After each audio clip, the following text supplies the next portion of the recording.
Ron, would you have prayer for us, please? Sure. Thank you, Ron.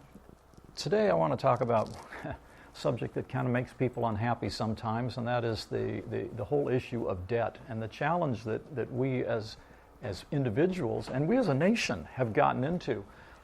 There's an old Spanish proverb that says, debts are like children. The smaller they are, the more noise they make. I heard about a couple that put on, thanks, we're getting over this way. Now I can talk to just one direction here. I came back last night and my neck was kind of sore from swiveling.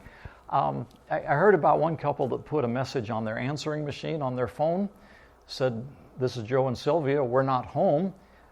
Please leave a message after the tone. If you are a debt collector, please leave a message before the tone.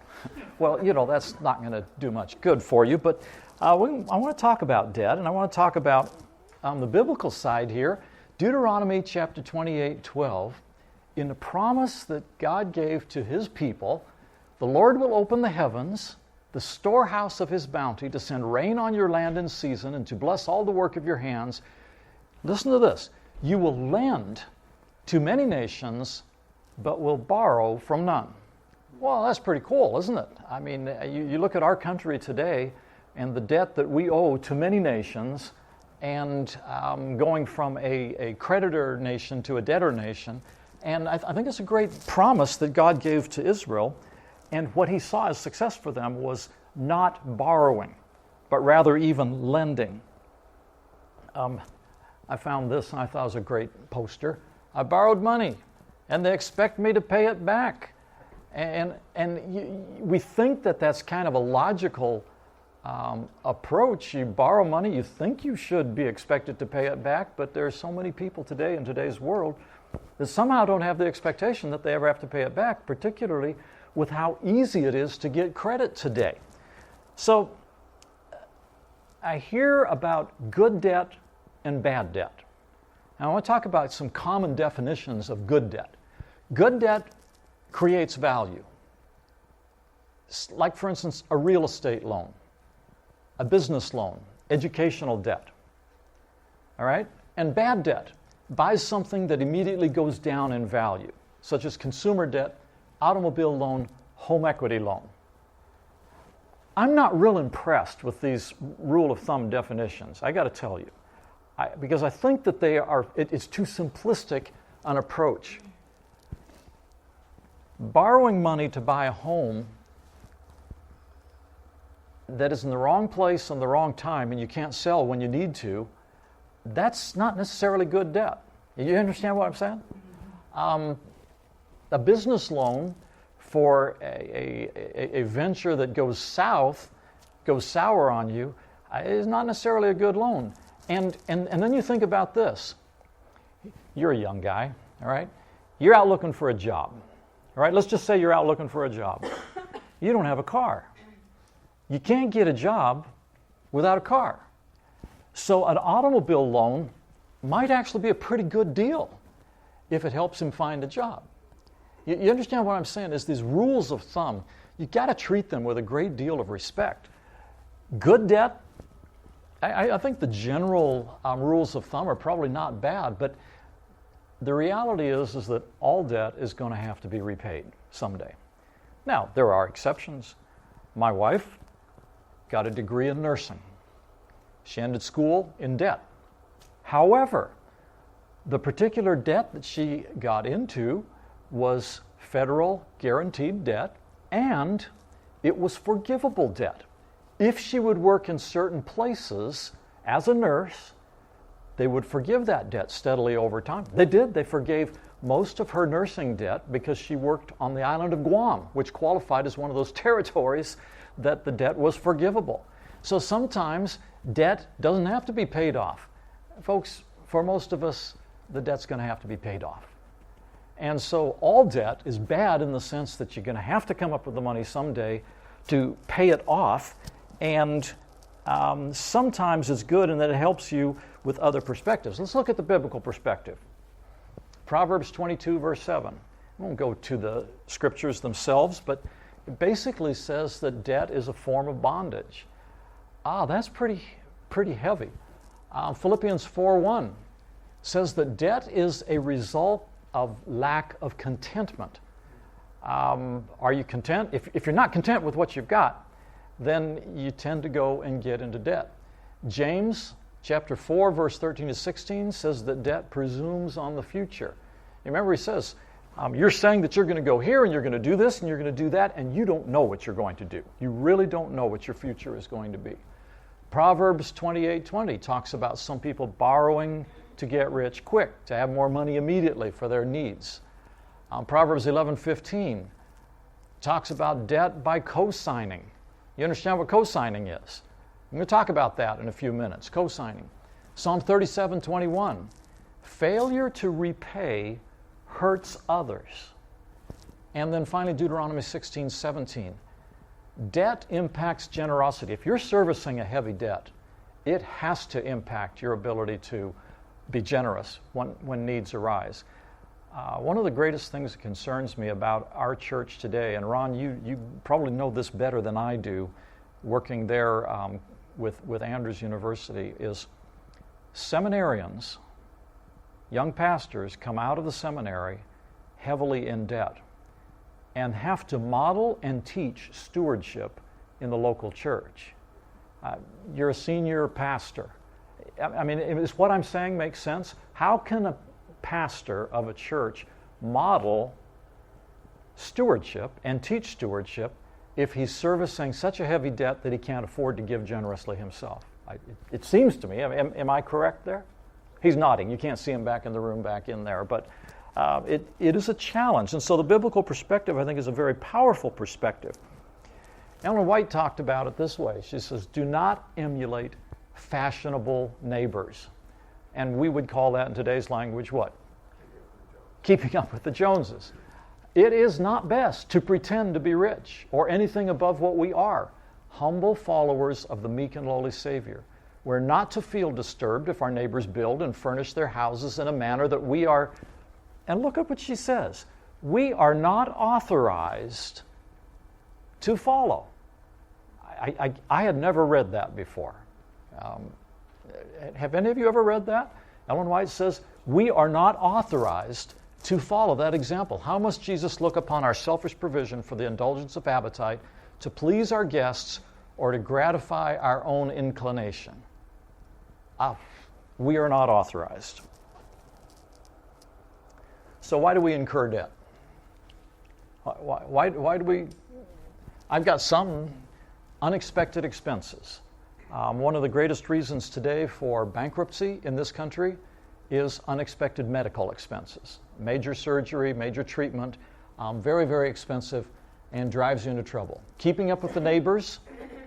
You see two, it's pretty small here, you see two cars. One is just a little nicer than the other one. Stress diversion. I came home after a trip several years ago, and there were bags of clothes, brand new clothes from Kohl's. My wife is on a first name basis with the clerks in the Kohl's near where we live. And so she had all these clothes, and I said, not to be critical, but I said, you have quite a few clothes. Why'd you buy all these new clothes? She said, well, I was stressed. She came up with a thing. She told me that when I am gone for longer than a week, that she is due compensatory damages. I said, where did you come up with that term? And she said, well, I watch television programs and legal programs, and that compensatory damages. You owe me damages because you're gone, causing me stress. And so the attorney came to town, and I took him out to eat, and I said to my wife, Andy, you want to go with us? Because she likes our attorney, she likes Danny. So we went out to eat together, the three of us, and she was telling him about compensatory damages. He introduced her to a new concept. I almost fired him after this. He introduced her to punitive damages. Punitive damages are when I'm gone for 10 days or more, and they are 3 times compensatory damages. When I have to travel for 10 days or more, I can't eat when I'm on the road because it takes more than my per diem to pay for the credit card debt when I come back. See, stress diversion. The ease of obtaining credit. I don't know if you, how many credit card invitations do you get every month in the mail? Unbelievable. And you'd think the companies would run out of money just mailing all this stuff out, but they just keep sending. It's so easy to get credit. Adult toys, there's some, people feel that they'll be happy with these adult toys. Now, and they always, when they do marketing, you see pictures of people that are shopping. Do you ever see them unhappy? You see pictures of people that are shopping at Kohl's, and they always, see the happy ladies here? They've got their bags, and they look so happy. Now, when I go to Kohl's, I see this driven look. The housewives that shop at Kohl's, they're driven. They're racing up and down the hallways. They don't look like this to me. This is my car. I have named her Sylvia because the GPS that I have sounds like a Sylvia. All right, so this is Sylvia. Sylvia was made in 1997. All right, so getting up there in age, almost 2 decades old, has 204,000 miles. Sylvia actually belonged to my mom and dad. And when Dad quit driving, I inherited Sylvia. And I put quite a bit of money into maintenance, but Sylvia's done a great job for me. I'm very happy with Sylvia.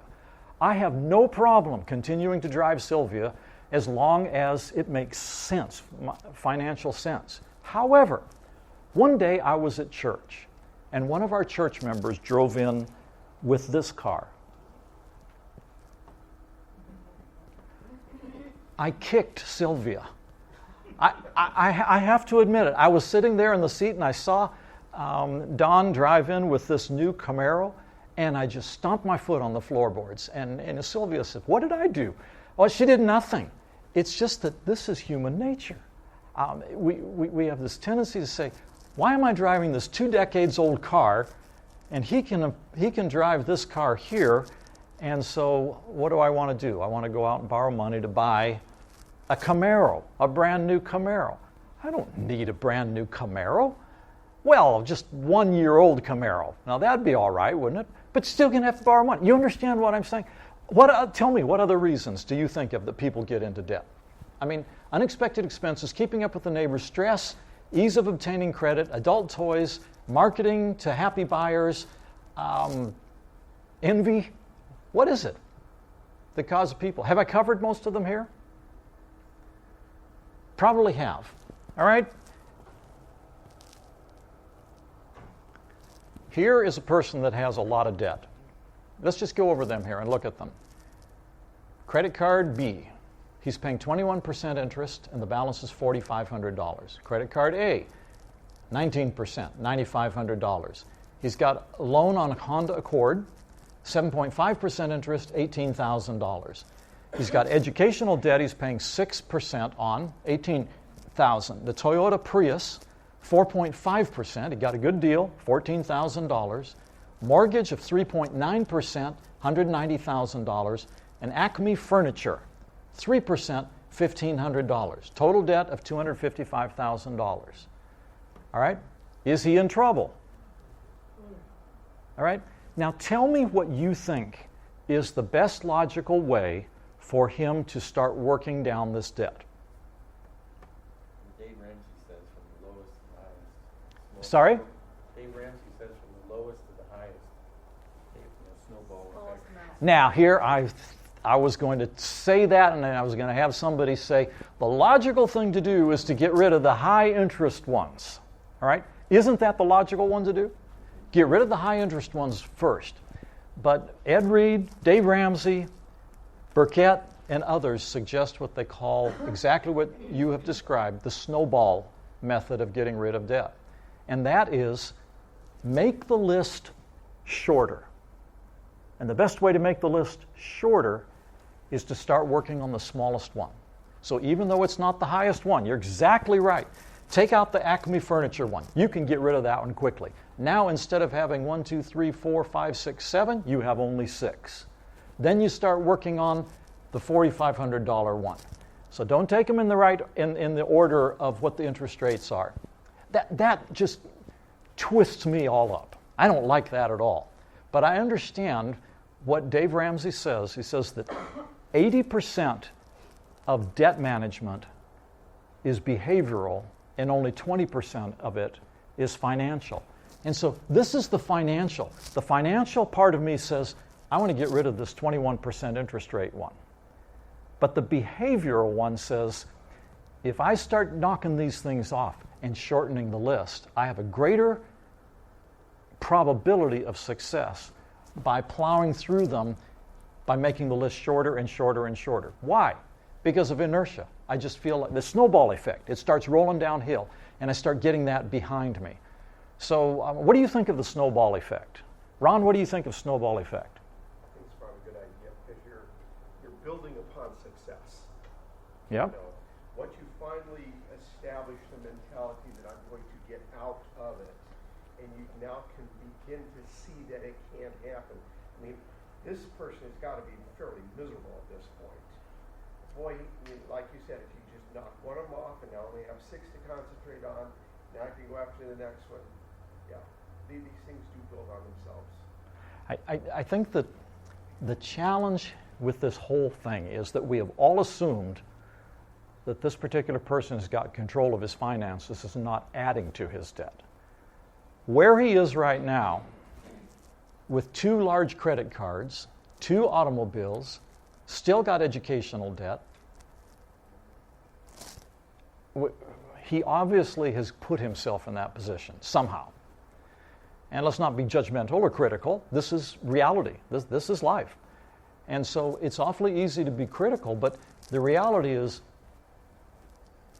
this slide probably has come prematurely. First of all, we got to figure out how to get control of our finances so we're not adding to the debt. And that's one of the biggest challenges that people face. Anybody else have a comment on the snowball effect? I'm still having a hard time wrapping my mind around it because I just hate the idea of this 21 and 19%. I would work on those first. Right? Anybody else have a comment on this? You're the one that raised it. Do you buy into it? Oh, yeah. I think it's snowball effect. Psychologically, it helps people. Yep. It's the behavioral side of it. And Dell, like you just alluded to, he's not going to be able to get rid of the Acme furniture debt unless he's now radically changed his spending patterns in order to have the free cash to pay anything off. That's right. Because most people that have gotten into this amount of debt are just so much into debt service, they're living from paycheck to paycheck. That's right. And just paying interest, let alone paying principal. If you go and Google Dave Ramsey debt stories, there are just dozens and dozens of stories. People have written in and said, this is how I was successful in getting rid of my debt. And I used the snowball method. So a lot of people have used that particular method and have worked their way through the debt. The challenge is that the ones who never got control of their spending patterns are not ones that sent in their posts. So how do you control your spending? I'm convinced that this is very hard for us to do by ourselves. I think particularly for people that have gotten into unhealthy spending patterns, I'm convinced you need help. People need help. You have to seek divine help. You probably can't do this alone. It's going to take a family decision too. My wife and I struggle with this sometimes. We have to sit down and talk through how we're going to spend that soft money at the end of our budget. I've heard people say, put your credit card in the freezer in an ice cube. All right? Put it in an ice cube, and whenever you want to use the credit card, you have to go home and thaw out the ice cube before you can use the credit card. All right? Why does that no longer work? Because Amazon already has my credit card information. I don't have to have the physical credit card in my hand. I was just out in Oregon. I went to a UPS store and I shipped something to my office. I failed to get my credit card back from the UPS guy. I'm at the airport ready to fly home. I called the office. They said, oh yeah, Mr. Johnson, we have your credit card. You want us to mail it to you? I said, yes, please do. They said, that'll cost you $11. $11? I said, just a stamp. Oh, you want us to just mail it? Well, yes. So he said, okay, we'll send it. I don't have it yet. It's still in transit. It's probably at my home, and that's fine. I've been checking. I'm making sure nobody's been spending on it. All right? But here's the challenge. I can still buy stuff on Amazon and with the airlines because they all have this information. And so the ice cube thing doesn't work anymore. I'm not sure it ever worked, but it's not a model that works anymore. One of the things that we have found that works well in our family, and you may want to consider this, is separate bank accounts. My wife really doesn't like me second guessing how she spends money. And so she has a separate bank account. We use an online banking service. We use State Farm Bank. State Farm Bank, in my opinion, is one of the best out there. They have no buildings. It costs you nothing to open a second, third, fourth bank account. And today is payday for me. Tomorrow, every day after payday, my wife's amount will slide right over, transfer from my pay account to her account. And she's responsible. We know what she's responsible for. She's responsible for the food budget. She's responsible for buying gifts for the grandkids. She's responsible. Sometimes she buys too many gifts for the grandkids and we eat beans and rice for a while. But that's all right. She's the one that manages it. I don't second guess her on it. And if you have to look at your own family situations, but I have found the separate bank accounts really is a good tool. I mean, you go back to when families used to line up envelopes. I mean, did any of you ever do that? Line up envelopes, and when you got paid, you separated money and say, okay, this is for the mortgage, and this is for this, and this is for gasoline, and this is for that.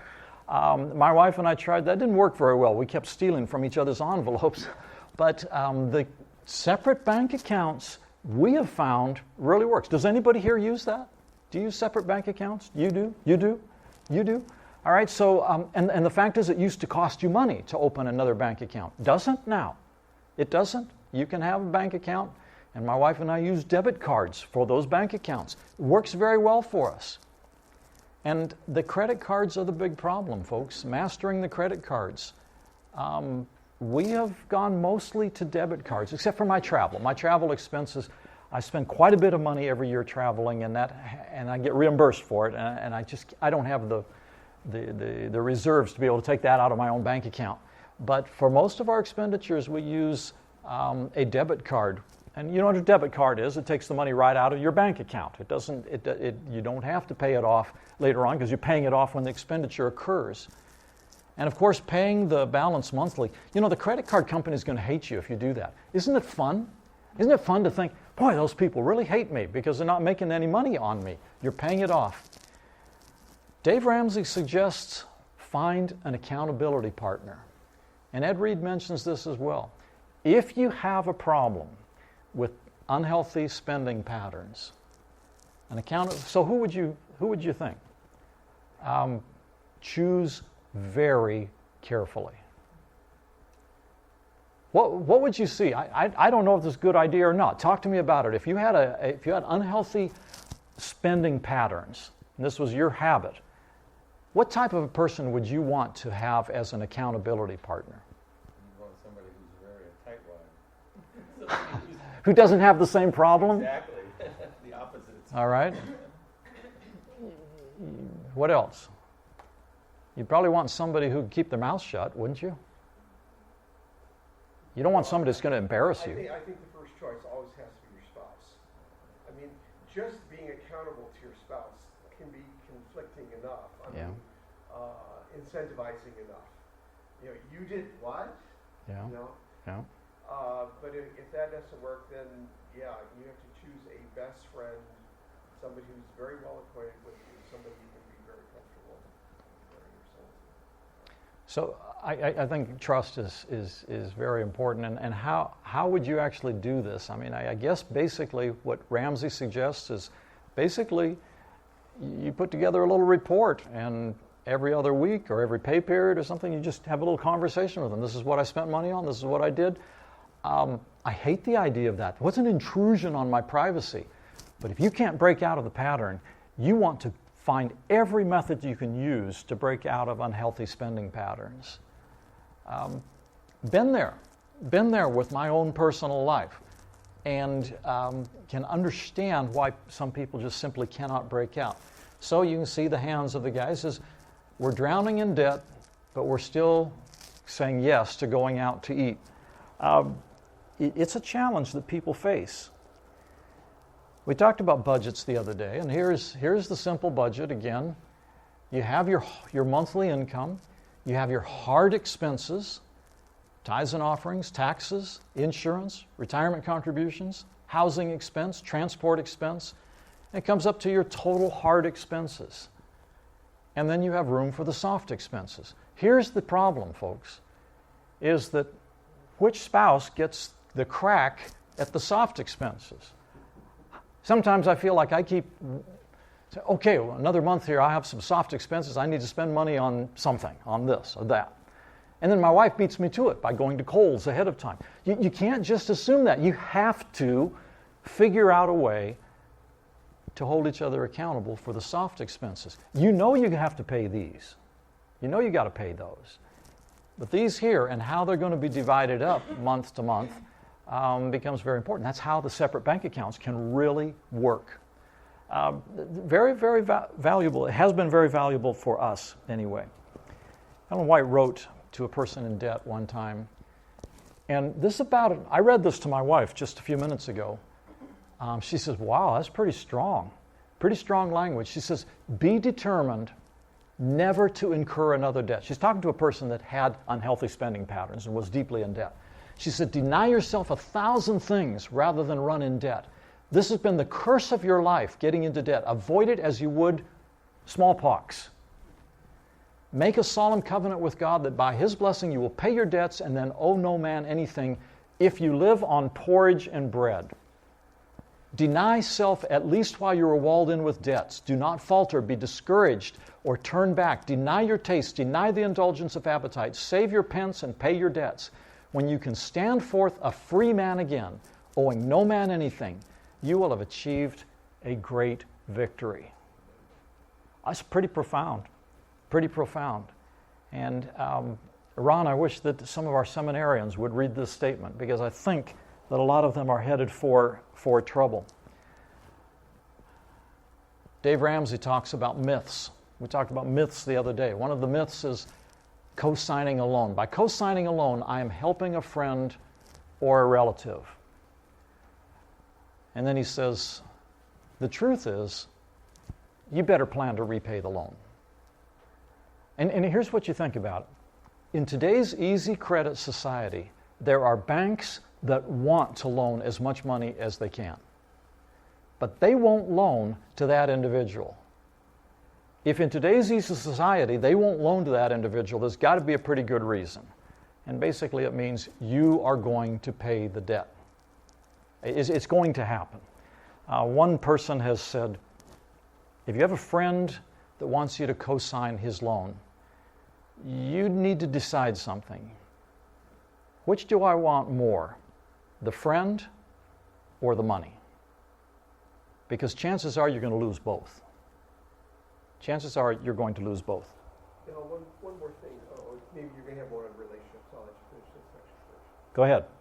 Well, I'm just going to say on family loans, when I'm talking to people who come talk to me about finances and talking about borrowing from family members, I tell them be very, very careful of that, because it will change the relationship. An example of that was when my wife and I first got married. My father-in-law, who was a very, very spendthrift person, I mean, he really watched his money. He lent us money for a down payment on a house. We never lived in an apartment one day in our life. Right after we graduated, he loaned us money for the down payment for our first house. And the relationship between my wife and her father changed dramatically overnight. I mean, she didn't want him knowing anything. You know, if we bought a new couch, if we bought a different car, she didn't want him knowing it. Oh, interesting. She owed him money. How interesting. And I couldn't wait until we had him paid back so that relationship could be restored back to what it was. How interesting. Okay, let me tell you another experience.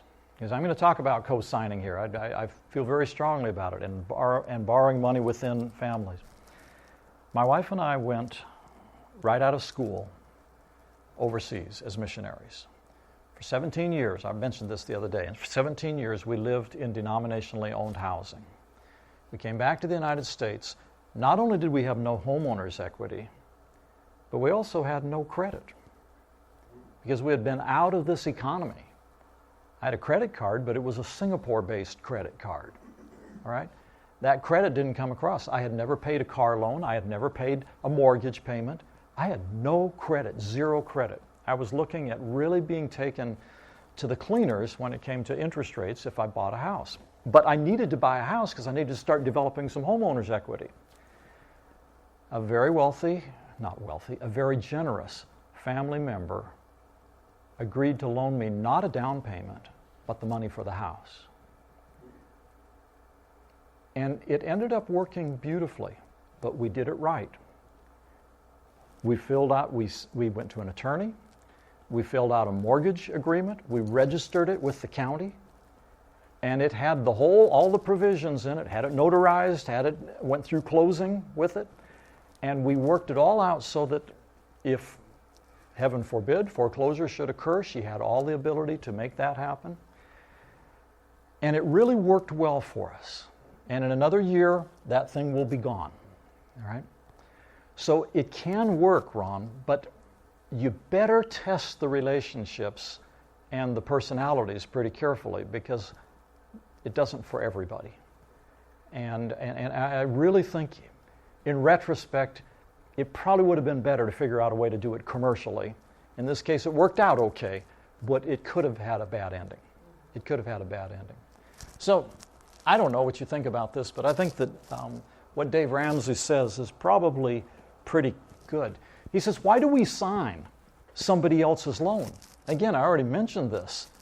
Why do we sign knowing full well that if this person can't get the loan by themselves, the bank knows something about the credibility and the creditworthiness of that individual? Why do we sign? Why do we do that? And the Bible sounds awfully strong. It talks about the person being a fool who will sign for somebody else's debt. We enter into this ridiculous situation, Dave Ramsey says, only on emotion. Intellect could not take us on this ride. So parents co-sign for a young couple to buy a home. Why do they need a co-signer? Because they probably can't afford to buy that home. Parents co-sign for a teenager to buy a car. So you ask the parents, why are you co-signing for the teenager to buy the car? And the parents say, we want him to learn to be responsible. No. What you have just taught him is that even if he doesn't have the money, he can still buy the car.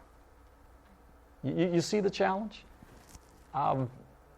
Help people? Sure. Help your teenager? Sure. But don't co-sign.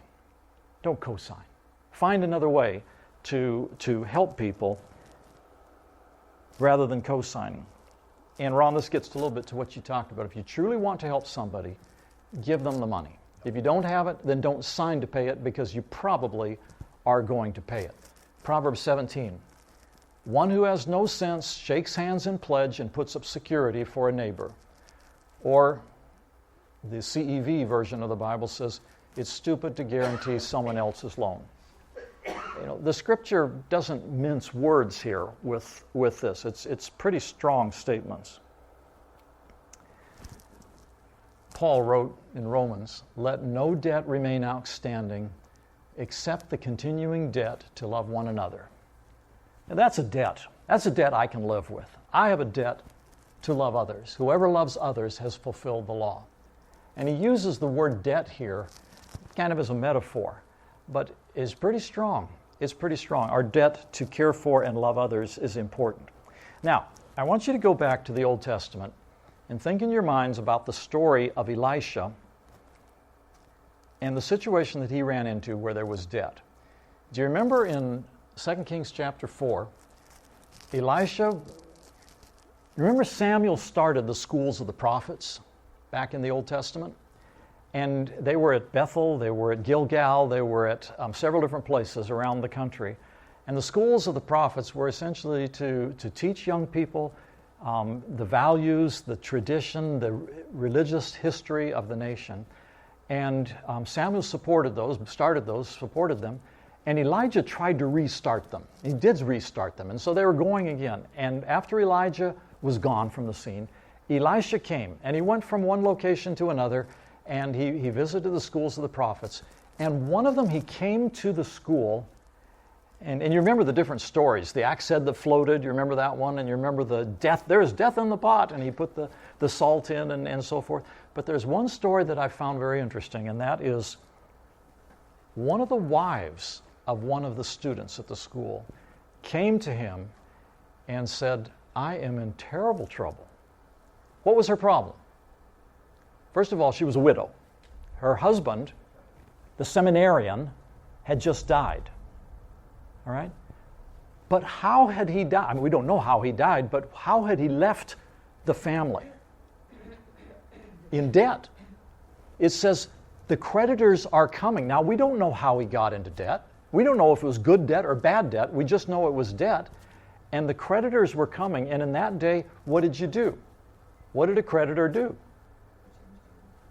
He took family members, took the kids, enslaved them essentially. Now remember, it may not have been as brutal as we think, because those family members were required to be released when the year of Jubilee came along. Slaves were released. So there was a period of time that they had to work for the creditor to pay back the debt. But nevertheless, this woman, she's just lost her husband. She's a grieving widow. And all of a sudden, she is now going to lose her children, who are going to have to go and work in servitude for this individual to pay back her husband's debt.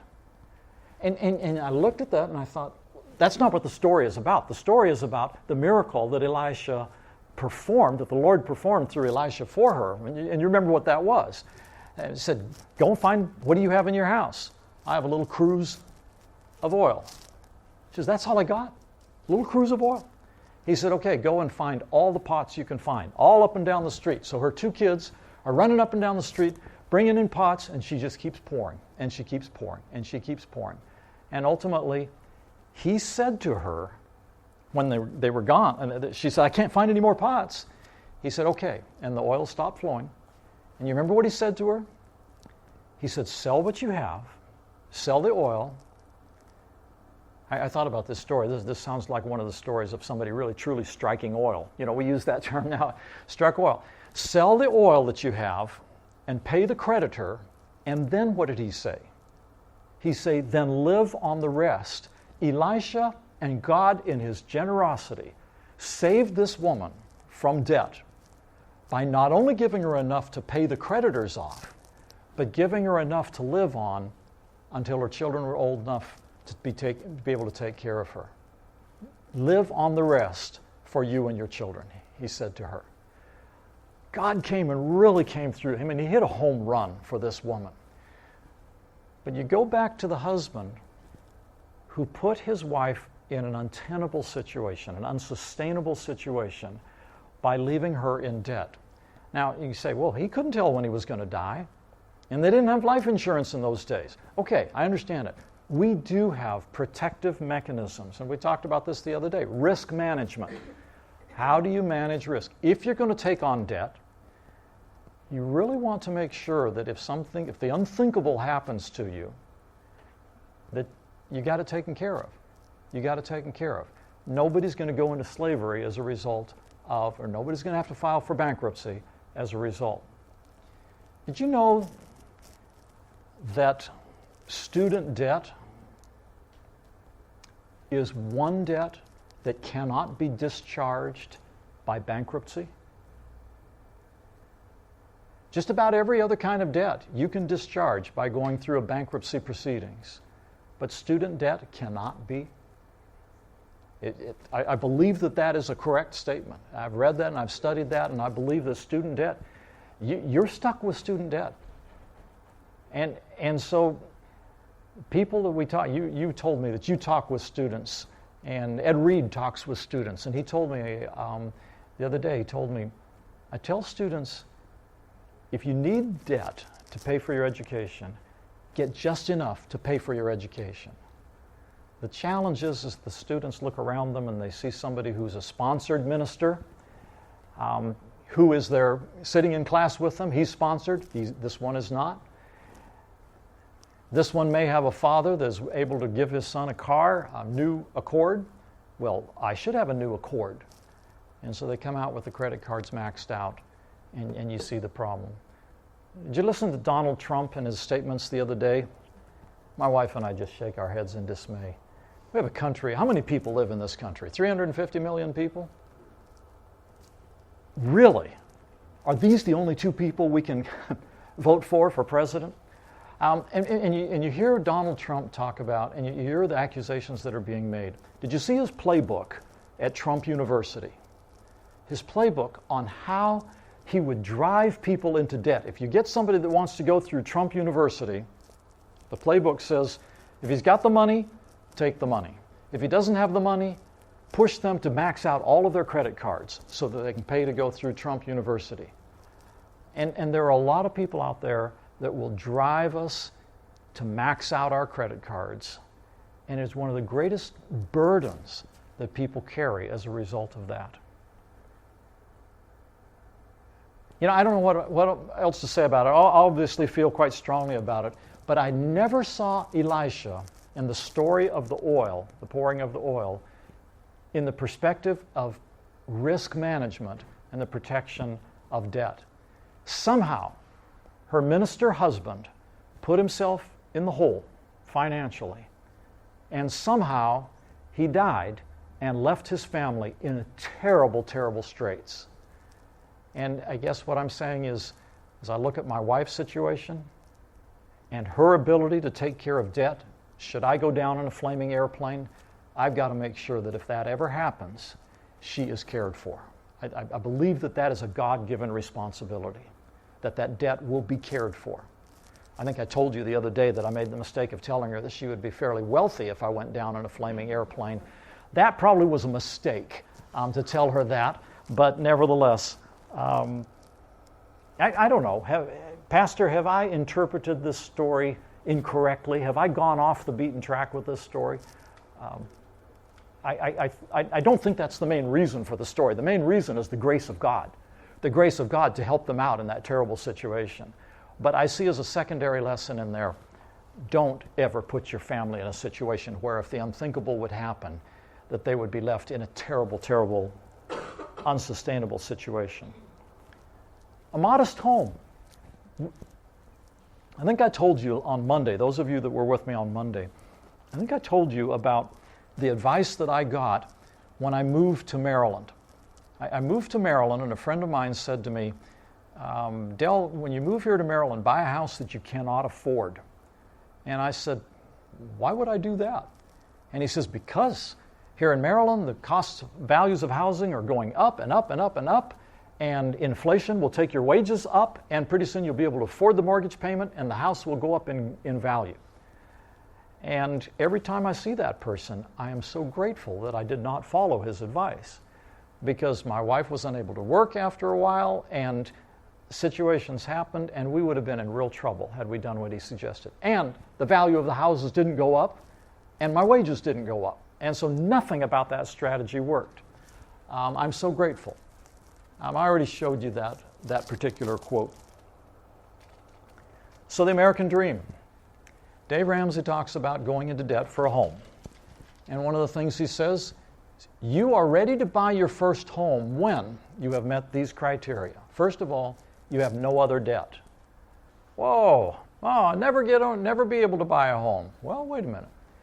And you have an emergency fund, 3 to 6 months of wages available that you could access in the case of an emergency. Emergencies happen, folks. You can make a 20% down payment. Don't go for one of these 5% down payments. That's too easy for you to get upside down and not have any homeowner's equity at all if the market declines. And he suggests you can afford a 15-year fixed rate loan, not a 30-year. Did you know that in Japan, people buy homes with a 100-year mortgage? Can you imagine what the debt service is on a 100-year mortgage? He suggests try your best to see if you can get into a 15-year loan, fixed rate loan. And then your house payments are at or below 20% of your monthly take-home pay. Well, that's quite a challenge, and I think there are a lot of people that would probably defer borrowing money.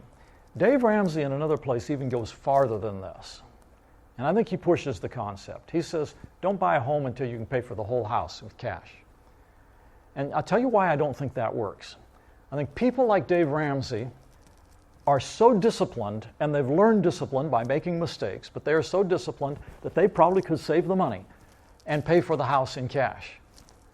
Most of the rest of us don't have the discipline to set the money aside while we're paying rent, continue to set the money aside until we have the $300,000 to buy a house. And I just think that it's a great thing to say, but I like this model better. Put the criteria in place and use that criteria, follow that criteria, and only buy the house. You know, there's the American dream, the white picket fence, a house on a shaded lot. It doesn't have to be that fancy. And there was a guy sitting right behind you, Ron, yesterday day before, that kept saying, simplify, simplify, simplify. And that's, of course, one of the greatest things to be able to say. You don't need a mansion.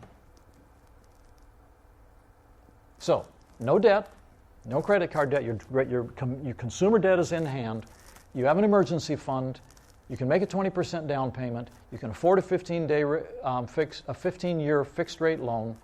And by the way, your payments on a 15-year fixed rate loan are not that much more than the payments on a 30-year loan. You would be surprised if you sit down and do the comparison between the two. And the house payments are at or below 25% of your monthly take-home pay. And by the way, not everybody is this going to be the situation. If you want to own a home in some very expensive parts of the country, it's just not going to work. And maybe you should reconsider whether you even want to get a loan. So, debt management. I'm coming to the end here, folks. We're going to finish a little bit early here today. First of all, stop the hemorrhage. I had to ask my wife, who's a nurse, how to spell. How do you spell hemorrhage? That's a very illogical way to spell a word, all right? How do you stop the hemorrhage? Debt management is, first of all, stop the hemorrhage. Get control of the spending patterns.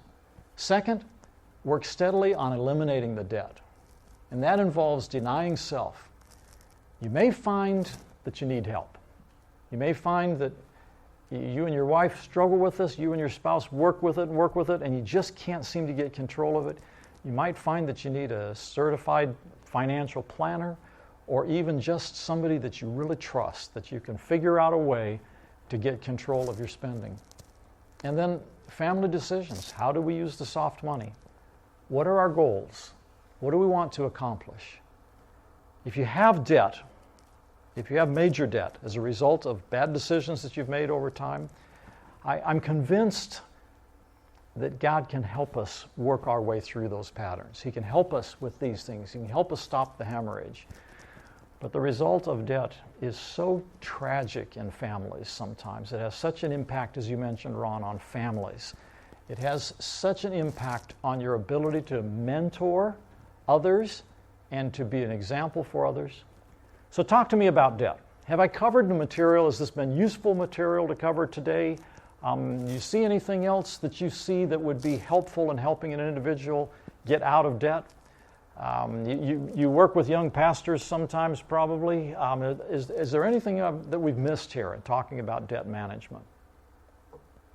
Well, you'd mentioned earlier about educational debt being good debt versus the bad debt. But as I've been teaching for the last 10 years, business classes, 3 years ago, educational debt exceeded credit card debt in the United States. Wow. That's an amazing number. And the challenge that I've been telling my students is that a lot of students are graduating with degrees that will not give them the kind of income to pay off an enormous amount of educational debt. Some degrees will.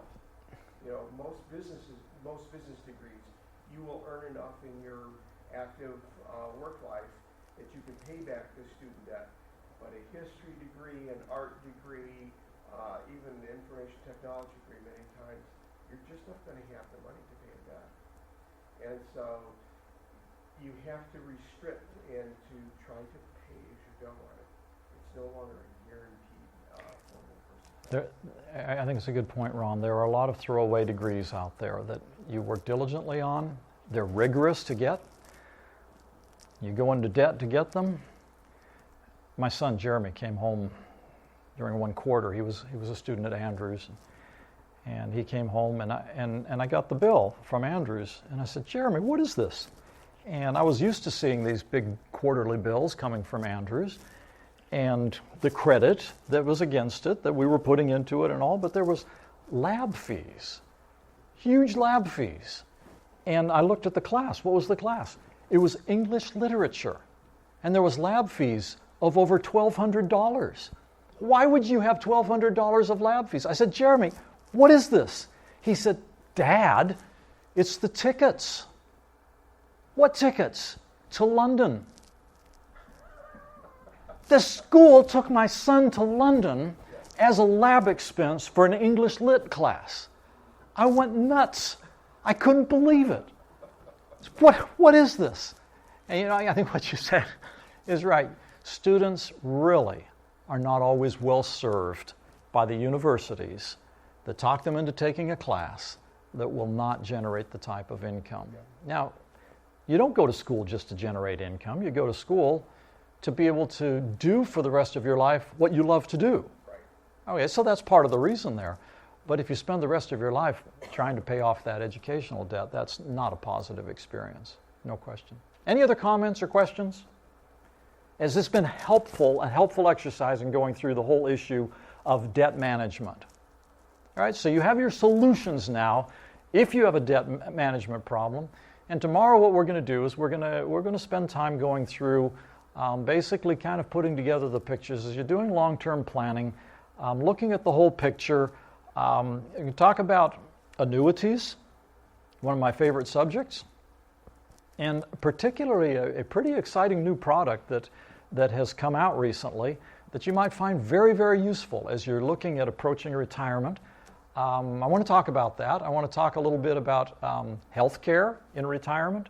And so it's not just a retirement issue, but it's going to touch some subjects that are very long-term planning subjects. So thank you for being here today. We've gotten smaller and smaller and smaller. Pretty soon it's going to be like a Sabbath school class. It's just but tomorrow I hope you're able to be here with us, and we'll talk about a couple more subjects and then wrap it up. Thank you very much, and have a good evening. Is it raining out there? Oh.